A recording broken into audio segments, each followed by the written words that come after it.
Kamusta water signs? Alamin natin ang kapalaran mo gamit itong tasa reading. Kung ano yung ipakita ng tasa, yun yung sasabihin ko sa inyo.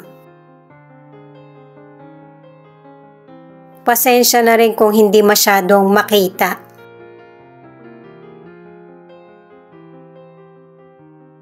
Pinapakita rito yung tapang mo. Marami ka nang sinubukan eh. Kasi kung ilang beses ka mang nadapa, mas maraming beses kang tumatayo para ipagpatuloy yung gusto mong katuparan na positibo sa buhay mo. Yung mga nangyayari sa kapwa mo ay idea na dapat mong tandaan. Hindi mo sila kailangan sundan kung ano yung mga nagawa nila. Kasi marami ka rin namang potensyal at saka kakayahan na pwede mo magamit para mas mag-improve yung buhay mo. Pinapakita rin na merong person na niloko ka, pwedeng sa trabaho, sa love, or money. At siya pa yung may ganang magalit sa iyo. At ito na rin yung start na may mga malaking changes na mangyayari sa buhay mo na may mga taong tutulong sa iyo. Tama na yung mga sasabihin sa iyo. Kaya huwag kang malungkot kasi magkakaroon na ng blessing sa mga pinaghirapan mo. Kung may nawala or kakulangan, meron namang blessing na darating kahit maliit man ito pero malaking parte ang magagawa sa buhay mo. At yung blessing or opportunity na darating ay makakaramdam ka ng peace of mind. At saka sa tasa reading na ito, may mga water sign na bata ka pa lang ay maaasahan ka na sa pamilya mo. Tumutulong ka at saka malaking blessing ka sa family mo. At saka may mga water sign na namimiss mo yung family mo at saka mas lalo ka nang nagiging mature, naiintindihan mo na yung buhay. May mga ilan sa inyo na namimiss mo yung family mo. May iba naman na merong hinanakit. Kasi bakit ikaw yung pinaka-main na tumutulong or malaki yung tulong na naibibigay mo. Samantalang marami naman kayo na pwedeng magtulong-tulong. Napaka-blessed mo kasi guided ka ng spirit guide mo at saka ng namayapang person sa buhay mo. Ang spirit guide na ipinapakita ay babae, lalaki at bata. Magaling ka talaga sa karir mo, madiskarte ka at saka may increase or meron kang nagpapatuloy na kita. Meron pang mga darating na offer na pag-iisipan mo kung kaya pa ng oras mo. At saka nga pala, kaya ka binabantayan nung namayapang family member ay nag-aalala pa rin sa iyo. At saka, meron ka kasing naitulong. Or magandang alaala dun sa person kaya hindi ka nakakalimutan. Ngayon naman guys, mystical card naman ang alamin natin kung ano ang iba pang mensahe.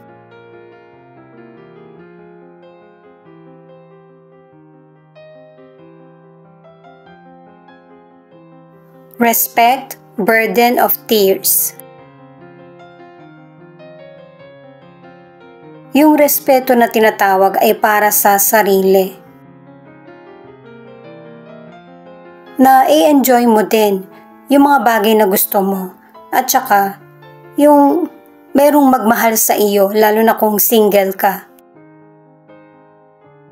Kasi kung tutuusin, ready ka naman na sa mga bagong mangyayari sa buhay mo or sisimulan na exciting. Bigyan mo rin ng pansin yung pangangailangan mo. Kasi sa totoo lang, mas nakakaiyak sa future kung sa panahon na ito ay iba yung inuuna mo. Mabuti yung ginagawa mo para sa family mo, pero kung hindi ka happy, gumawa ka ng makakabuti para sa sarili mo. At saka may mga person din na hindi ka nagsasalita. Hindi mo sinasabi kung ano yung ayaw mo nang gawin at saka gusto. Kailangan mo lang i-balance lahat para hindi ka naman maging malungkot. Kasi may mga water sign na marami ka nang naisakripisyo. Panahon naman para sa sarili mo. Para sa mga bagong viewers, ang reading na ito ay timeless reading, general reading at guide po lamang, kaya hindi po magre-resonate sa lahat. Kunin mo lang yung akma sa sitwasyon mo. At kung kailan mo ito napanood, yun ang start ng 1 week reading para sa iyo. Ikaw na bahala magpalit kung si person mo ito o ikaw. At kung pagod ka na sa mga nangyayaring sitwasyon sa buhay mo, ay magpahinga. At saka, tingnan mo din yung mga bagay na na-achieve mo. Dahil sa marami ka nang na-achieve at malayo na yung narating mo. Alamin muna natin kung ano yung problem na kinakaharap ng mga water signs. 6 of Pentacles, Page of Swords, King of Cups.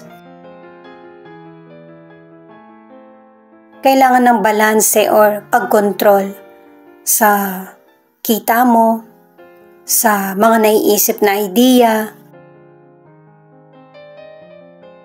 Makipag-negotiate ka sa mga worries mo or concern sa buhay mo or sa family.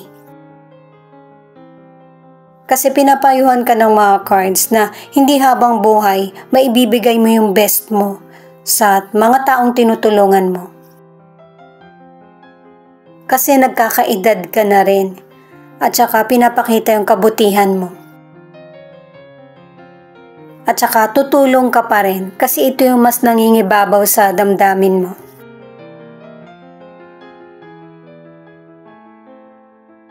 Sa career or negosyo, magiging maganda yung kita mo.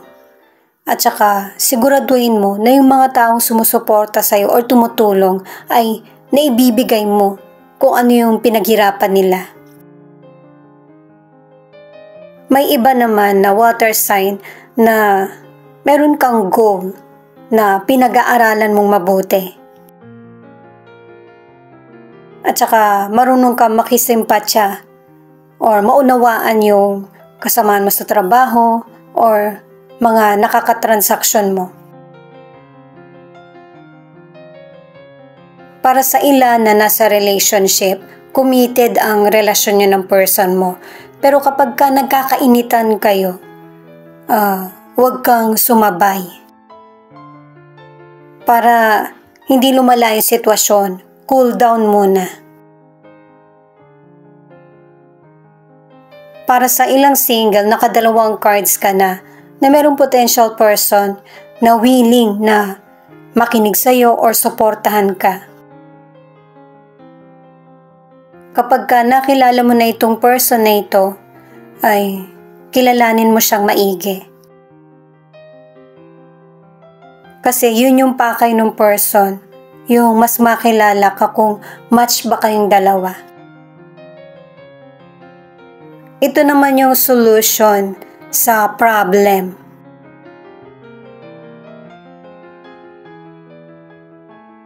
Queen of Cups in reverse, Queen of Pentacles, King of Swords.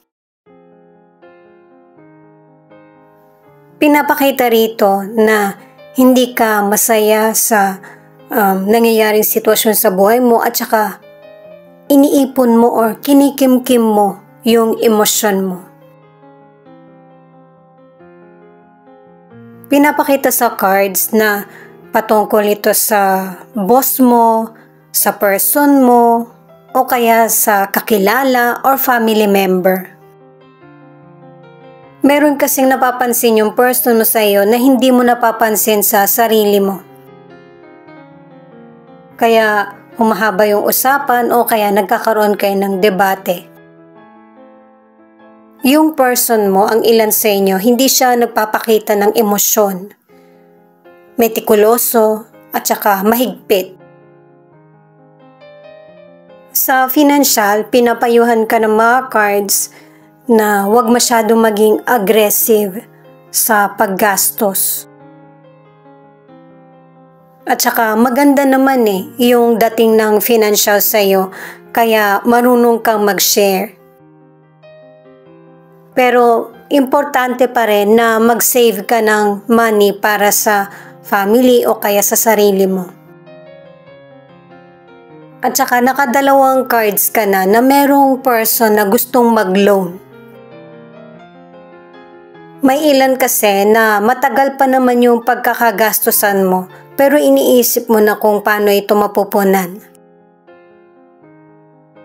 Meron kasing ilan sa inyo na meron kang pinapaaral, kaya gusto mo mag-loan o kaya manghiram. Ang ilan sa inyo agarang gastusin yung kailangan mo na ngayon, kaya nag-iisip ka na mag-loan or manghiram. Para naman sa ilang single, merong love na darating sa iyo soon. Kaya hindi mo kailangan ipilit ang sarili o kaya manghinayang na hindi ikaw yung pinili ng person na nagugustuhan mo. At yung sign na para malaman mo kung anong katangian ng person na makakarelasyon mo. Kung lalaki siya or babae, aakalain mo na iba yung gender niya kasi malakas ang loob niya. At saka kung babae siya, yung astang parang lalaki. Kung lalaki naman siya, masyado siyang malinis. At saka may pagka-arte. Pero hindi niya to napupuna sa sarili niya kasi normal ito sa kanya. Interesado itong person na ito sa taong may respeto sa sarili at saka pagpapahalaga. Yung bang hindi ipinipilit yung sarili. Kung ayaw, may respeto. Ang ilan na nasa relationship, yung nagiging problema nyo ng person mo ay marami siyang puna at saka ito yung nagiging sanhi ng pagtatalo nyo. Ito yung feelings or message ng person mo, pero pwede kayo magkapalit dahil connected kayo sa isa't isa. May mga nasa relationship na ikaw at ang person mo, ang connection nyo ay yung spiritual. Malaki yung posibilidad na pareho kayong maka-Diyos. Or malaki ang paniniwala. May mga panahon sa relationship nyo na hindi kayo nagkakaintindihan ng person mo, pareho kayong hindi nagpapansinan, pero in the end, nare-resolbahan nyo ito. Napag-uusapan nyo ng person mo yung mga mali sa relasyon, yung ayaw at gusto, at nagkakaroon na ng boundaries. Ito yung ikinatutuan ng person mo, yung nire-respeto mo yung gusto niya. Sa tingin mo, yung person mo na lang yung masaya sa relasyon nyo, pero nakikinabang ka rin kasi napapasunod mo siya at nagiging sweet siya ulit sa iyo. Napagsusumikapan mo na maibalik yung love, yung init ng relasyon nyo at saka passion. Kasi nararamdaman ng person mo yung kahalagahan niya sa iyo. Mas lalo pang lumalalim yung connection nyo ng person mo dahil sa pagkakaroon ng understanding at saka communication. Marami pang darating sa relasyon nyo ng person mo. Makulay yung relasyon nyo. Kaya panatiliin na happy at saka nananatili yung pagmamahalan, pagkakaisa. Ituloy ko na guys. Medyo mahirap yung pagbalanse sa relationship. Pero kung ano man yung pagtatalo nyo ng person mo, hindi ito yung magiging sentro ng relasyon nyo. Pero kung merong mga nasa relationship na yung person mo yung laging nasusunod, ito yung dapat nyong ayusin ng person mo. Yung magkaliwanagan kayo. Pairalin yung equality sa relationship nyo. The Lovers, Nine of Swords, Eight of Pentacles. May mga water signs na meron kang napapansin na pagbabago sa relasyon nyo ng person mo pero hindi mo to masabi sa kanya. Nakatatlong cards ka na hindi happy yung situation mo. Yung relasyon mo sa kapwa, yung relasyon mo sa family mo, or relasyon mo sa person mo. Ang ilan sa inyo ginagawa mo na lang busy yung sarili mo para makalimot.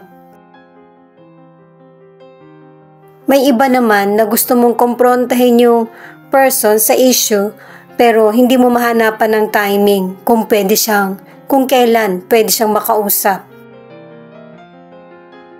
Ang ilang water signs, mararamdaman mo naman na healthy yung kalusugan mo kasi nagagawa mo lahat ng gawain mo, natatapos mo at saka meron ka pang natitirang energy kahit na marami ka nang ginawa buong araw. Ang ilan naman sa kalusugan, meron kang seryosong problema patungkol sa labis na pag-inom or sa gamot or ang ilan sa inyo meron kang self-medication na hindi nakakatulong sa iyo. At ang advice ng cards na ito ay kailangan kumonsulta ka na sa doktor para malalaman mo kung ano yung totoong kondisyon mo at saka tama yung gamot na maiinom mo. At saka kakailanganin din ng balanced diet para sa ilang water signs. Para sa ilang single, huwag basta-basta magtitiwala sa mga bagong kakilala. Naka-3 cards ka na. Para sa mga nasa relationship, ang ilan sa inyo, unhealthy yung relationship nyo pero sinisikap mo pa rin na maayos ito. Pero nakakasama sa iyo. Naka-3 cards ka na huwag kimkimin yung sama ng loob, nakakasama sa kalusugan mo. Thank you nga pala sa mga nag-like, share, comment, and subscribe. Ingat po kayo palagi saan man kayo naroon. Ito naman yung ilan sa 12 zodiac sign na nangunguna sa reading na ito. Cancer, Gemini, Libra, Taurus, Scorpio, Sagittarius, Virgo. Ito naman yung letra na posibleng andito yung letra ng pangalan ng person mo or letra ng pangalan mo. At saka nga pala guys, diba sabi nga ng cards na sabihin mo kung ano yung issues na napapansin mo, kaso magagalitin yung person mo Sikapin na hindi kayo magkasigawan at saka masabi mo ng kahit maikse pero maraming meaning. yung nais mong iparating sa kanya. X, U, Q, V, A, S, T, M, E, J.